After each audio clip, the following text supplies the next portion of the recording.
Chengannur rotary ക്ലബിൻ്റെ നേതൃത്വത്തിൽ നടത്തുന്ന സത്സംഗി മെട്ടോക്കിലേക്ക് ഏവർക്കും സ്വാഗതം.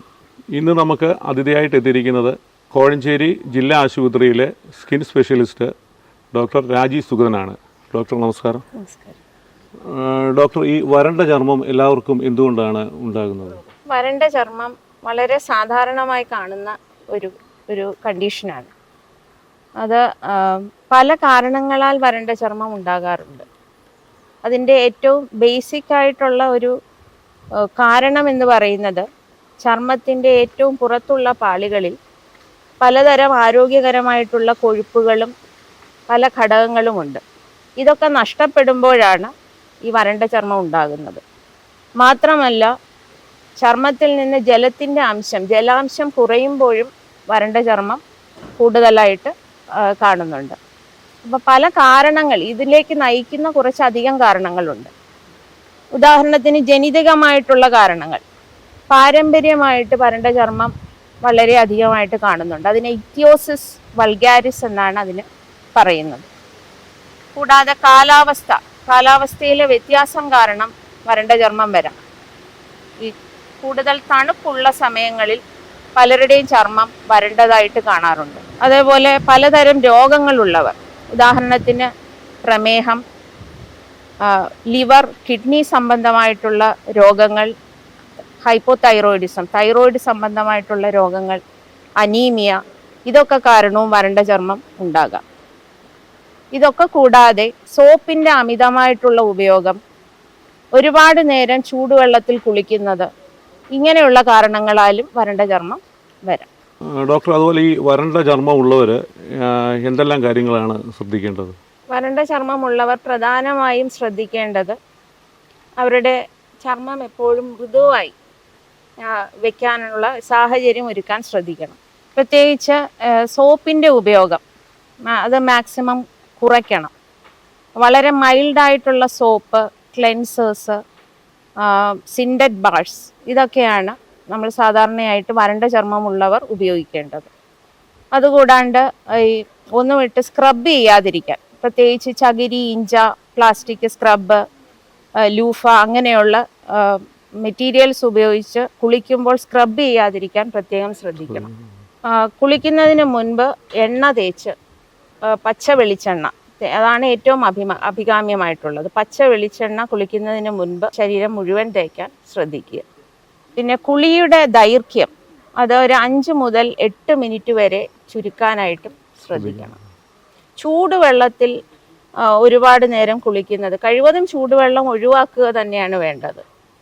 ഇനി അഥവാ ചൂടുവെള്ളമാണ് ഉപയോഗിക്കുന്നതെങ്കിൽ അതിൻ്റെ ചൂട് ഒരുപാട് അധികമാകാതെ ഇളം ചൂടുവെള്ളത്തിൽ കുളിക്കാൻ ശ്രദ്ധിക്കണം.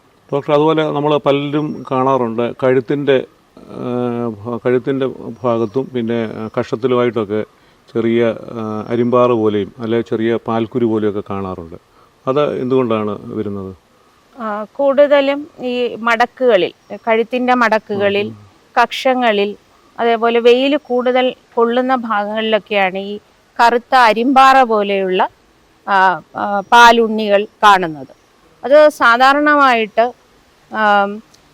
കുറച്ച് അമിതമായിട്ട് വണ്ണമുള്ളവരിലും ഷുഗർ പോലെയുള്ള അസുഖങ്ങളുള്ളവരിലും കൂടുതലായിട്ട് കാണുന്നുണ്ട്. അതിൻ്റെ ഒരു ശരിക്കുമുള്ള എക്സാക്റ്റ് ആയിട്ടുള്ളൊരു കോസ് ശരിക്കും ഇതുവരെ കണ്ടുപിടിച്ചിട്ടില്ല.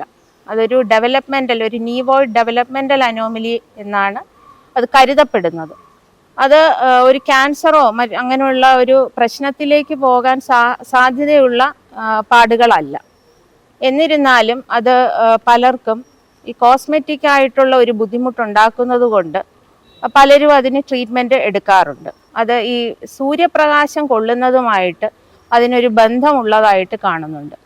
മാത്രമല്ല, പാരമ്പര്യമായിട്ട് ഈ വീട്ടിൽ വേറെ ആർക്കെങ്കിലും ഉണ്ടെങ്കിൽ അത് വരാനുള്ള സാധ്യത കൂടുതലാണ്. മാഡം മുമ്പേ പറഞ്ഞ പോലെ ഈ അരിമ്പാറയും ഇതൊന്നും പ്രശ്നമല്ലെന്ന് പറഞ്ഞു. എന്നിരുന്നാലും ചിലരിലൊക്കെ നമ്മൾ ഈ കറുത്ത പാടുകൾ കാണാറുണ്ടല്ലോ, അത് ഈ ക്യാൻസറുമായിട്ട് ബന്ധപ്പെട്ടോ അങ്ങനെ വല്ലതും പ്രശ്നങ്ങൾ ഉണ്ടാക്കുന്നതാണോ?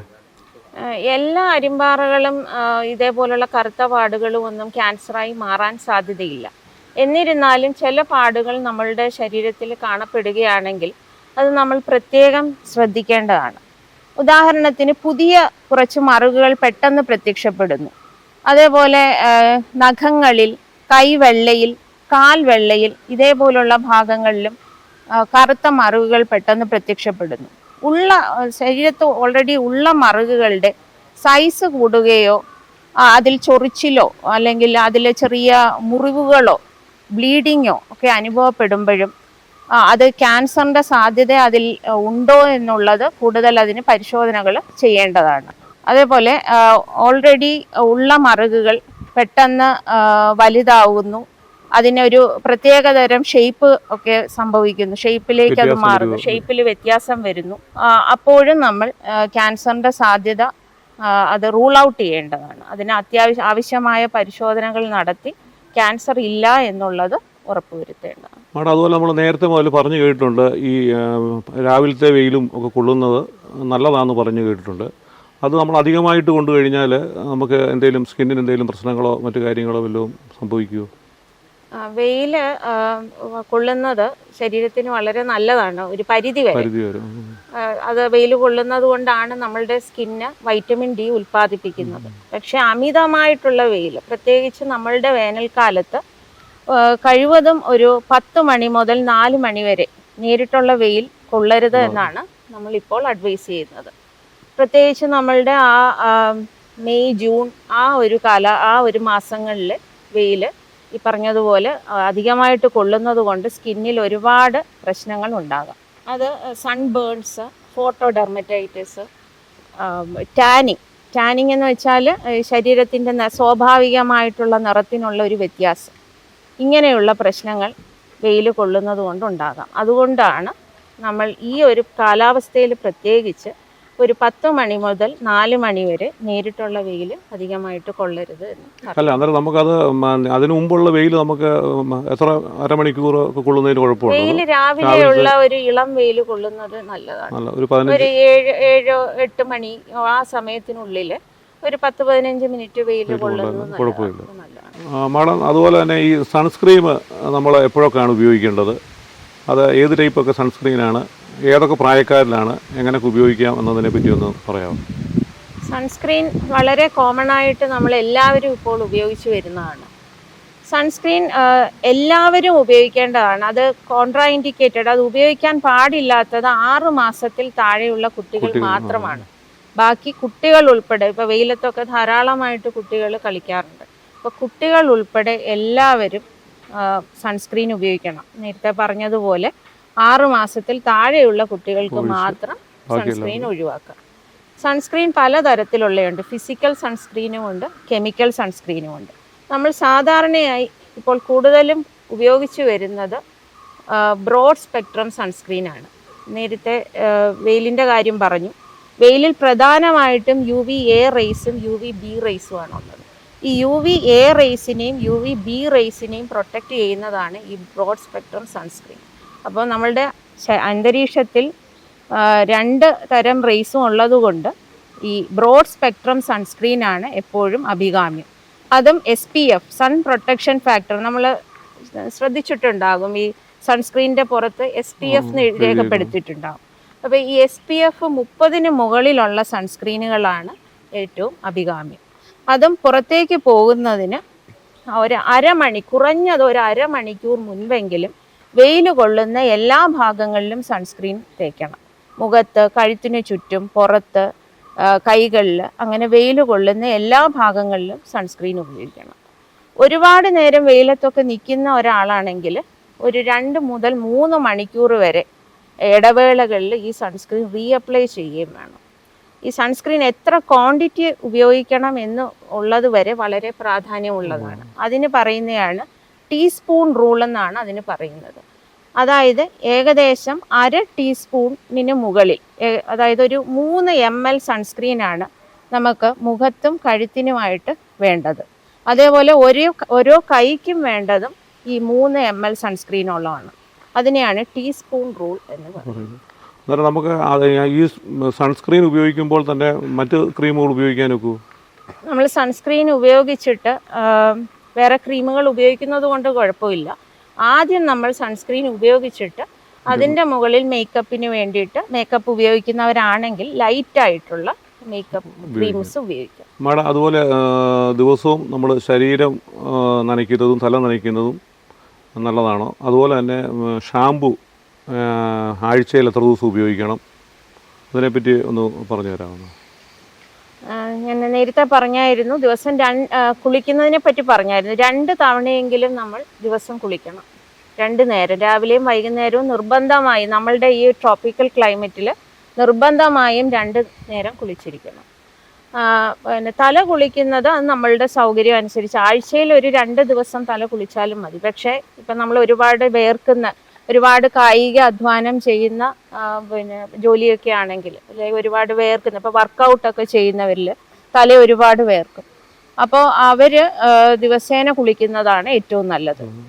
അപ്പോൾ അത് തലയിൽ ഒരുപാട് പൊടിയും വേർപ്പും ഒക്കെ ആയി അതിൽ വേറെ ഫംഗൽ ഇൻഫെക്ഷനും അങ്ങനെയൊക്കെ ആകാൻ സാധ്യതയുള്ളത് കൊണ്ട് അങ്ങനെയുള്ളവരെങ്കിലും ദിവസവും കുളിക്കുന്നതാണല്ലോ. അല്ലെങ്കിൽ ഒരു ദിവസേന ആഴ്ചയിൽ ഒരു 2 തവണയെങ്കിലും തല കുളിക്കുന്നതാണ് നല്ലത്, തല കഴുകുന്നത്.